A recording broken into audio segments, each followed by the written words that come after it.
ఈ నెల 12వ తేదీన కడప జిల్లా ఒంటిమిట్ట జెడ్పీటీసీకి ఉప ఎన్నిక జరగబోతా ఉంది. ఈ ఉప ఎన్నికల్లో కాంగ్రెస్ పార్టీ అభ్యర్థిగా హస్తం గుర్తు మీద పూల భాస్కర్ గారు పోటీ చేస్తున్నారు.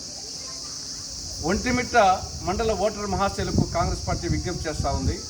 మీ పవిత్రమైన ఓట్లను 12వ తారీఖున కాంగ్రెస్ పార్టీ గుర్తైనటువంటి హస్తం గుర్తు మీద వేసి కాంగ్రెస్ పార్టీ అభ్యర్థి అయినటువంటి పూల భాస్కర్ను గెలిపించాలని మీ అందరినీ హృదయపూర్వకంగా విజ్ఞప్తి చేస్తున్నాం. కాంగ్రెస్ పార్టీ కన్నతల్లి లాంటి పార్టీ, కాంగ్రెస్ పార్టీ కామధేనువు లాంటి పార్టీ, కాంగ్రెస్ పార్టీ అందరి పార్టీ, కాంగ్రెస్ పార్టీ రైతుల పార్టీ.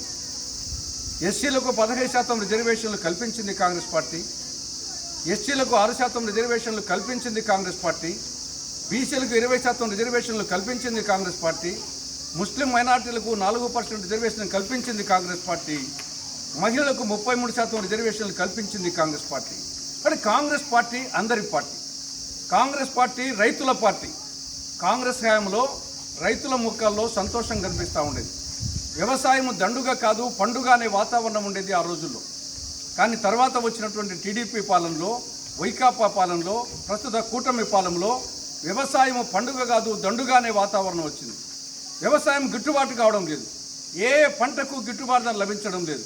అది మామిడి కానీ, బొప్పాయి కానీ, అరటి కానీ, పసుపు కానీ, పొగాకు కానీ, ఏ పంట కూడా అడిగేవాడు లేడు, కొనేవాడు లేడు. కాబట్టి రైతుల మోకాల్లో చిరునవ్వు లేదు ఈ యొక్క టీడీపీ వైకాపా పాలనలో. ఈ దేశానికి స్వాతంత్రం తెచ్చిన పార్టీ కాంగ్రెస్ పార్టీ, దేశభక్తుల పార్టీ, త్యాగధనుల పార్టీ.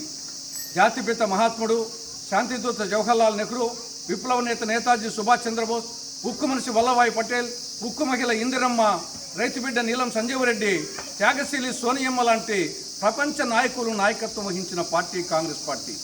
అటువంటి కాంగ్రెస్ పార్టీ తరఫున రేపు 12వ తారీఖున హస్తం గుర్తు మీద ఈ యొక్క ఉప ఎన్నికల్లో పూల భాస్కర్ గారు పోటీ చేస్తున్నారు.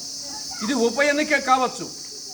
మళ్ళా రాష్ట్రంలో, దేశంలో ఇందిరమ్మ రాజ్యం రావాలంటే, రైతు రాజ్యం రావాలంటే, రామరాజ్యం రావాలంటే, ఏ కోదండరాముడైతే కొలువున్నాడో ఆ ఒంటిమిట్ట మండలం యొక్క జెడ్పీటీసీ ఉప ఎన్నికలోనే దానికి నాంది ప్రస్తావన జరగాలి.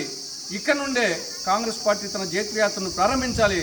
కాబట్టి ఈ ఉప ఎన్నికల్లో మీ పవిత్రమైన ఓట్లను హస్తం గుర్తు మీద వేసి జెడ్పీటీసీ కాంగ్రెస్ అభ్యర్థి అయినటువంటి పూల భాస్కర్ గారిని గెలిపించవలసిందిగా చేతులెత్తి హృదయపూర్వకంగా విజ్ఞప్తి చేస్తున్నాం. జై కాంగ్రెస్, జై కాంగ్రెస్, జై కాంగ్రెస్, జై జై కాంగ్రెస్, జై జై కాంగ్రెస్. హస్తం గుర్తుకే, హస్తం గుర్తుకే, హస్తం గుర్తుకే. హస్తం మన నేస్తం, హస్తం మన నేస్తం, హస్తం మన నేస్తం, హస్తం మన నేస్తం. కాంగ్రెస్ హస్తం అభయ హస్తం, కాంగ్రెస్ హస్తం అభయ హస్తం, కాంగ్రెస్ హస్తం అభయ హస్తం, కాంగ్రెస్ హస్తం అభయ హస్తం.